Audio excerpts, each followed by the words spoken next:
Este podcast é uma gentileza da construtora Vimarra, 43 99993 0033, Londrina, Paraná.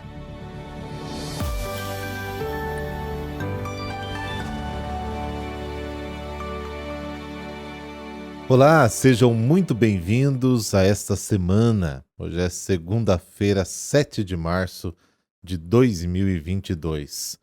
Lembrando que hoje tem a continuação dos estudos sobre o Evangelho de João, versículo por versículo. E se você ainda não faz parte do nosso grupo, é bem fácil para entrar e participar. É só se inscrever no nosso canal do YouTube, Peregrinos do Rocio. Lá na playlist você encontra os vídeos para acompanhar e aprofundar os seus conhecimentos na palavra de Deus, detalhe por detalhe. Rezemos pela paz na Ucrânia e pela concórdia dos povos.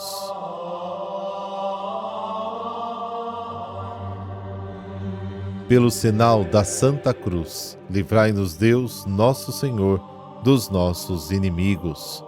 Convertei-nos, ó Deus, nosso Salvador, e para que a celebração da Quaresma nos seja útil, iluminai-nos com a doutrina celeste. Amém.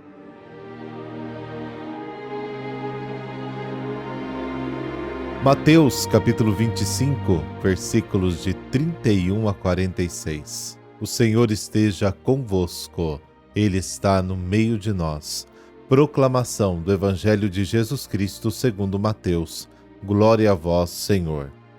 Naquele tempo disse Jesus a seus discípulos: Quando o Filho do Homem vier em sua glória, acompanhado de todos os anjos, então se assentará em seu trono glorioso. Todos os povos da terra serão reunidos diante dele, e ele separará uns dos outros, assim como o pastor separa as ovelhas dos cabritos, e colocará as ovelhas à sua direita e os cabritos à sua esquerda. Então o rei dirá aos que estiverem à sua direita: Vinde, benditos de meu Pai, recebei como herança o reino que meu Pai vos preparou desde a criação do mundo. Pois eu estava com fome e me destes de comer, eu estava com sede e me destes de beber, eu era estrangeiro e me recebestes em casa, eu estava nu e me vestistes, eu estava doente e cuidastes de mim, eu estava na prisão e fostes me visitar. Então os justos lhe perguntarão: Senhor, quando foi que te vimos com fome e te demos de comer, com sede e te demos de beber? Quando foi que te vimos como estrangeiro e te recebemos em casa, e sem roupa e te vestimos? Quando foi que te vimos doente ou preso e fomos te visitar? Então o rei lhes responderá: Em verdade eu vos digo que todas as vezes que fizestes isso a um dos menores dos meus irmãos, foi a mim que o fizestes. Depois o rei dirá aos que estiverem à sua esquerda: Afastai-vos de mim, malditos, ide para o fogo eterno, preparado para o diabo e para os seus anjos. Pois eu estava com fome e não me destes de comer, eu estava com sede e não me destes de beber, eu era estrangeiro e não me recebestes em casa, eu estava nu e não me vestistes, eu estava doente na prisão e não fostes me visitar. E responderão também eles: Senhor, quando foi que te vimos com fome ou com sede, como estrangeiro ou nu, doente ou preso, e não te servimos? Então o rei lhes responderá: Em verdade vos digo, todas as vezes que não fizestes isso a um desses pequeninos, foi a mim que não o fizestes. Portanto, estes irão para o castigo eterno, enquanto os justos irão para a vida eterna. Palavra da salvação. Glória a vós, Senhor.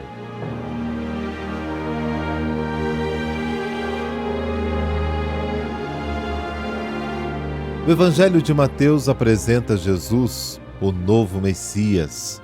Assim como Moisés fez, Jesus também promulga a lei de Deus. Como era o caso da antiga lei, a nova, dada por Jesus, também contém 5 livros ou 5 discursos. O Sermão da Montanha, Mateus capítulo 5, o primeiro sermão, abre com 8 bem-aventuranças. O discurso da vigilância, Mateus 24, quinto e último discurso, contém a descrição do juízo final.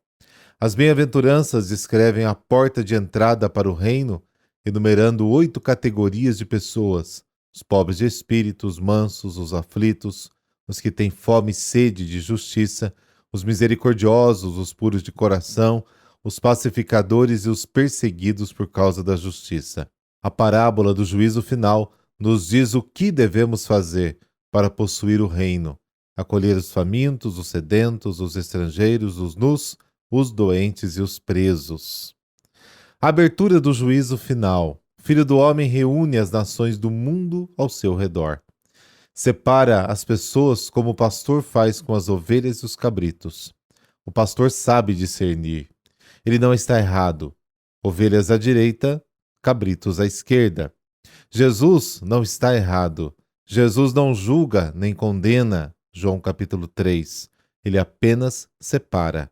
É a própria pessoa que se julga e se condena pelo modo como se comportou com os pequenos. Aqueles que estão à direita do juiz são chamados de abençoados por meu Pai, ou seja, recebem a bênção que Deus prometeu a Abraão e a seus descendentes, Gênesis capítulo 12. Eles são convidados a tomar posse do reino, preparado para eles desde a fundação do mundo.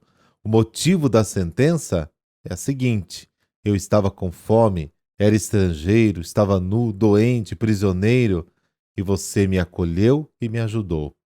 Esta frase nos faz entender quem são as ovelhas. São as pessoas que acolheram o juiz quando ele estava com fome, com sede, forasteiro, nu, doente, preso. E falando meu Pai e Filho do Homem, podemos saber que o juiz é o próprio Jesus, que se identifica com os pequeninos.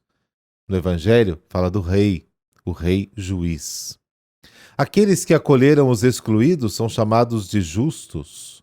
Isso significa que a justiça do reino não se faz observando normas e prescrições, mas acolhendo os pequenos. Mas é curioso que os justos nem sabiam quando acolheram Jesus na necessidade. E Jesus responde: sempre que você fez essas coisas a um destes meus menores irmãos, você fez a mim. Quem são esses pequenos? Em outras passagens do Evangelho de Mateus, as expressões meus irmãos ou os pequenos indicam os discípulos, indicam também os membros mais abandonados da comunidade, os desprezados que não têm lugar e não são bem recebidos. Jesus se identifica com eles. Mas isso não é tudo. No contexto mais amplo da parábola final, a expressão meus pequenos irmãos é ampliada e inclui todos aqueles que não têm lugar e nem vez. Indica todos os pobres. E os justos e benditos de meu Pai são todos os povos e todas as nações que se acolhem com total gratuidade, sejam cristãos ou não. Aqueles que ficaram do outro lado do juiz são chamados de malditos, estão destinados ao fogo eterno preparado para o diabo e seus amigos. Jesus usa a linguagem simbólica comum naquela época para dizer que essas pessoas não entrarão no reino. E também aqui há apenas uma razão: não acolheram Jesus, faminto, sedento, estrangeiro, nu, doente e prisioneiro. Não é que Jesus os impeça de entrar no reino, mas a nossa ação, a cegueira que nos impede de ver Jesus nos pequeninos. Isso sim nos condena. O pedido de esclarecimento indica que se trata de pessoas que se comportaram bem, pessoas de consciência tranquila. Eles estão certos de que sempre praticaram o que Deus lhes pedia. Por isso, se espantam quando o juiz diz que não o aceitaram. Jesus responde: sempre que você fez essas coisas, ou que você não fez isso com um desses meus irmãos pequenos, você não fez a mim. É a omissão. Eles não fizeram coisas extras, só que deixaram de praticar o bem com os pequenos e os excluídos. E a sentença final continua: estes estão destinados ao fogo eterno e os justos à vida eterna. Assim termina o 5º livro da Nova Lei. E este é o conteúdo da última prova da nossa existência.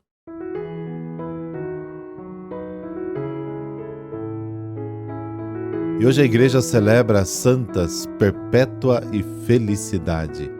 Neste dia, a igreja entra em comunhão com essas santas, rezando: ó Deus, pelo vosso amor, as mártires Perpétua e Felicidade resistiram aos perseguidores e superaram as torturas do martírio. No ano 202, o imperador Severo mandou matar os cristãos que não quisessem adorar os falsos deuses. Perpétua estava celebrando uma reunião religiosa em sua casa em Cartago, quando chegou os guardas do imperador e a levou prisioneira junto com a sua escrava Felicidade. Perpétua era uma jovem mãe de 22 anos que tinha um bebê de poucos meses. Pertencia a uma família rica e muito estimada por toda a população. Enquanto estava na prisão, a pedido de seus companheiros mártires, foi escrevendo um diário de tudo o que ia acontecendo. Felicidade era uma escrava de Perpétua. Era também muito jovem. Na prisão deu à luz uma menina que depois os cristãos se encarregaram de criar muito bem. Na prisão escreveu Perpétua: fiquei horrorizada. Nunca tinha experimentado tal sensação de escuridão. O calor era insuportável e éramos muitas pessoas em um subterrâneo muito estreito.